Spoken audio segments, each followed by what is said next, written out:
وانا ده بالنسبة لي رقم، يعني ممكن ازود عليه واحد وممكن اطرح منه اي رقم.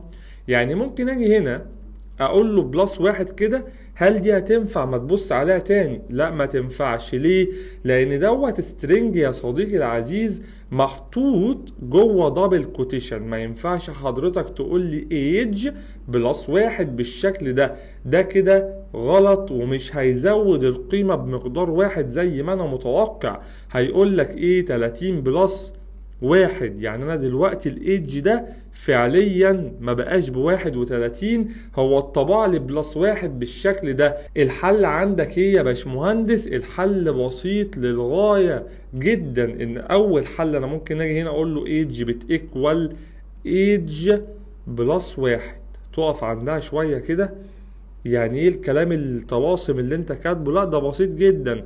هو انت مش دلوقتي تقدر تديني ايدج بتيكوال 100؟ يعني تبدا تري اساين اي فاليو لهذا المتغير؟ هتقول لي اه. هقول لك خلاص انا هنا هعمل اساين لنفس الفاريبل. ازاي؟ الايدج ده القيمة بتاعته 30، يعني هنا 30 بلس واحد. هتقول لي ليه دي مش 30؟ لان ده المتغير اللي انا بعمل له اساينيه.